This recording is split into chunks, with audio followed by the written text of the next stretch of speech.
আপনাদের এই সমাজে রাষ্ট্রে একটা হত্যাকাণ্ড সংগঠিত করবে, সে হত্যাকাণ্ডের পদ্ধতি শিখাই দিবে। মনে করেন এক দৃষ্টান্ত স্বরূপ বলি, আদম আলাইহিস সালামের পুত্র কাবিল তার ভাই হাবিলকে হত্যা করছে, মনে করেন পাথরের আঘাতে। কিসের আঘাতে? কথা বলেন, কিসের আঘাতে? পাথরের আঘাতে। সে পাথরের আঘাতের পদ্ধতি শিখাই গেছে। এখন আপনি যে পদ্ধতি আবিষ্কার করলেন, ছুরি দিয়ে, ঘাড়ে দিয়ে, বা গুলি করে, অথবা ফাঁসি দিয়ে হত্যা করলেন, এই পদ্ধতির আপনি যে আবিষ্কারক, আপনারা দেখায় দেখায় যারা এই পদ্ধতি অবলম্বন করবে, তারা সবাই মিলে যত অপরাধ করবে, আপনি একাই অত অপরাধী হবেন। অতএব খবরদার, এই ব্যাপারে সাবধানতা অবলম্বন করবেন। এরপরে দেখেন, এখন সেটা যেভাবে হত্যা করে হোক না কেন, প্রত্যক্ষভাবে হোক, পরোক্ষভাবে হোক, আইন করে হোক, মানুষকে আইন করে হত্যা করা হয়। আমরা এই পৃথিবীতে এমন অসংখ্য ঘটনা সাক্ষী হয়েছি। কেউ জানে এই লোকটা নির্দোষ, তবুও তাকে হত্যা করার জন্য বিভিন্ন কৌশল অবলম্বন করলো, প্রয়োজনে সেটা আইন করে হলেও।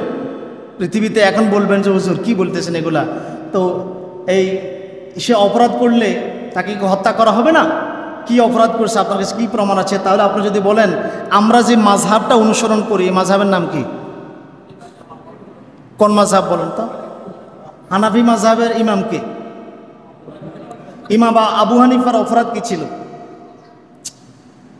সরকার কর্তৃক কি অপরাধ ছিল? রাষ্ট্রদ্রোহী।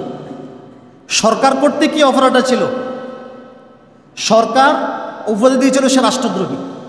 রাষ্ট্রদ্রোহী ট্যাগ দিয়ে ইমাম আবু হানিফাকে হত্যা করা হয়েছিল।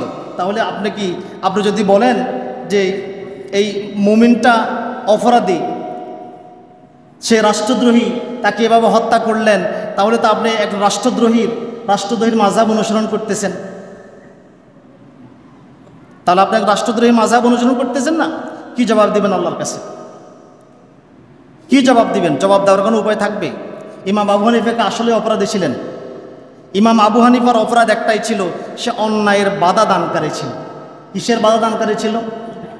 ওই সময় তারাও মুসলমান, যারা হত্যা করছে তারা কি কাফের ছিল? তারাও মুসলমান, নামদারি মুসলমান ছিল। ইমাম আবু হানিফা দেখলো যে তারা রক্তপিপাসু, মানুষের উপর অন্যায় বিচার করতেছে। তিনি যখন প্রতিবাদ করা শুরু করলেন, তাকে সর্বপ্রথম প্রস্তাব দিলেন আগে লোভনীয় অফার, যেটা সমসাময়িক বিশ্বেও চলে। আসলে তারা ইতিহাস থেকে শিক্ষা নেয়। তারা কাজিউল কুজ্জাতের অফার দিল, তুমি কাজী হও। ইমাম আবু হানিফা সেটা গ্রহণ করতে রাজি হয় নাই। এখন যেহেতু গ্রহণ করতে রাজি হয় না, তার মানে কি এ আমাদের বিরোধিতা করবে, তারা যেমনিও গাইল করতে হবে। ইমাম আবু হানিফাকে বন্দি করা হলো। ইমাম আবু হানিফাকে দৈনিক 100 করে বেত্রাঘাত করা হতো।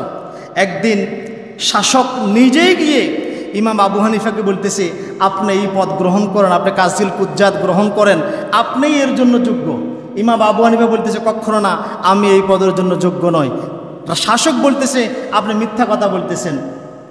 পাল্টা জবাবে ইমাম আবু হানিফা বলতেছেন, আপনি তো এই মাত্র স্বীকার করুন আমি অযোগ্য। শাসক বলে, আমি কখন বললাম? এই যে আপনি মাত্র বলুন আমি একজন মিথ্যাবাদী। তো মিথ্যাবাদী কী করে কাজিল কুজ্জাত হতে পারে, ন্যায় বিচারক হতে পারে? মিথ্যাবাদী ন্যায় বিচারক হতে পারে না। এরপরে ইমাম আবু হানিফার বিরুদ্ধে অভিযোগ ছিল রাষ্ট্রদ্রোহিতা, হত্যা করা হলো। ইমাম আবু হানিফার জানাজাটা পর্যন্ত কুফা নগরীতে প্রকাশ্যে দিতে দেওয়া হয় নাই। ইমাম আবু হানিফার জানাজাটা পর্যন্ত কুফা নগরীতে প্রকাশ্যে দিতে দেওয়া হয় নাই।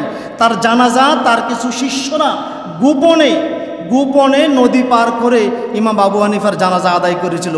এই হিস্টোরি কেউ বলে নাই, আমরা জানি না এই হিস্টোরি। অতএব খবরদার, সাবধানতা অবলম্বন করবেন। আমরা ধরে কোনো মুসলমানকে গালি দিবেন, কোনো মুমিনকে হত্যা করে আনন্দিত হবেন? খবরদার, নিজেকে মুমিন দাবি করতে পারেন না।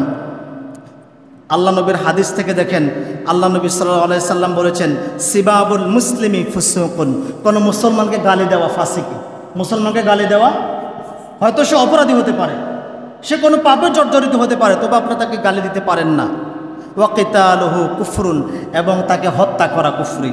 সে কোনো অপরাধী হলেও আপনি তাকে গালি দিতে পারেন না, অন্যায়ভাবে তাকে হত্যা করতে পারেন না। আমি এই ছোট্ট একটা হাদিস, একটা ঘটনা আপনাদেরকে সংক্ষেপে বলি। ঘটনাটা অনেক বড়, হাদিসের একটা ঘটনা। কোনো মুমিনকে, এই যে আমরা আচ্ছা বলেন তো, কোনো মুমিনকে হত্যা করে কে আনন্দিত হতে পারে? অপর মুমিনকে আনন্দিত হতে পারে? আনন্দিত কে হবে? কাফের আনন্দিত হবে না? কাফের মুশরিকেরা আনন্দিত হবে। মুহাম্মদ সাল্লাল্লাহু আলাইহি সাল্লাম মাইর খেয়েছে, এই কথা শুনলে কারা খুশি হইতো? আবু বকর, ওমর, ওসমান, আলী বা মুসলমানরা মারি খেয়েছে, এই কথা শুনলে কারা খুশি হইতো? কাফেররা খুশি হইতো? কাফেররা খুশি হইতো না। এখন সহজে দেখেন, কোনো মুসলমানকে হত্যা করার পরে আপনি আনন্দিত হবেন, গালি দিবেন, আবার নিজেকে মুমিন দাবি করবেন, এটা কখনো হতে পারে না। সংক্ষেপে দেখেন, আমি ছোট্ট হাদিসের একটা বোঝানোর জন্য ঘটনাটা বলি, কেন মুমিনকে গালি দেওয়া যাবে না। আপনারা এই হাদিসটা শুনেছেন, একজন মহিলা জিনা করেছিল। হাদিসটা কিন্তু বুখারী মুসলিমের হাদিস। জিনা করেছিল, আল্লাহ নবীর কাছে আসি বলতেছি, ইয়া রাসূলুল্লাহ, আমি জিনা করছি, আমাকে পবিত্র করেন, কিন্তু আমি গর্ভবতী। আল্লাহ নবী বললেন, যাও, তোমার সন্তান প্রসব হওয়া পর্যন্ত অপেক্ষা করো। ওই মহিলার সন্তান প্রসব হলো, আর এই সন্তান করে নিয়ে আল্লাহ নবীর সামনে আসলেন। আল্লাহ নবী বললেন, তাকে দুধ পান করাও, তাকে 2 বছর দুধ পান করাও। ওই মহিলা 2 বছর দুধ পান করাইলেন। 2 বছর পর ওই মহিলা যখন বাচ্চাকে কোলে করে নিয়ে আসলেন, তখন দেখা গেল বাচ্চার হাতে 1 টুকরা রুটি আছে। তখন আল্লাহ নবী বুঝতে পারলেন যে বাচ্চা এখন খাবার উপযুক্ত হয়েছে, এই মহিলাকে পবিত্র করতে হবে। এবার আল্লাহ নবী দেখেন, এই সময় 3 বছর, প্রায় 3 বছর সময় অতিবাহিত হওয়ার পরে আল্লাহ নবী সাহাবীদেরকে আদেশ দিলেন, অর্ধ পরিমাণ এই মহিলাকে অর্ধ পরিমাণ মাটির নিচে গর্ত করে পুঁতে ফেলো, আর সবাই পাথর নিক্ষেপ করে করে তাকে হত্যা করো। এখন এই মহিলাকে মনে করেন গত 3 বছরকে তওবা করে নাই।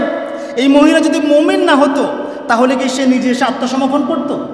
সে মুমিন ছিল, তওবা করেছে, এরপরেও আল্লাহর বিধান কায়েম করার জন্য সে নিজেই ছুটে এসেছে।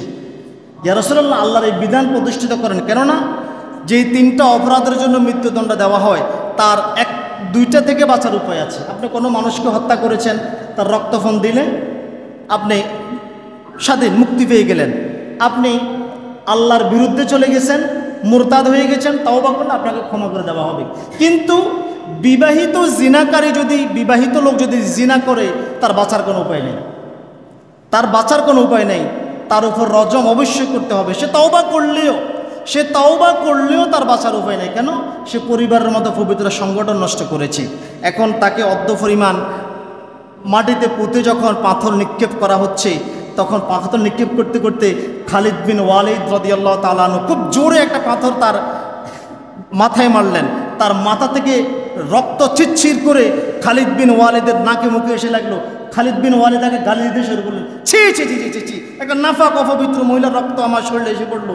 তাকে যখন গালি দিতে লাগলো, আল্লাহ নবী বললেন, খবরদার খালিদ, তাকে গালি দিও না, খবরদার খালিদ, তাকে গালি দিও না। কেননা সে এত পরিমাণ তওবা করেছে, আল্লাহ তাকে ক্ষমা করে দিয়েছেন, কিন্তু তার দুনিয়ার রজম, দুনিয়ার বিধান তার উপর পতিত হয়েছে।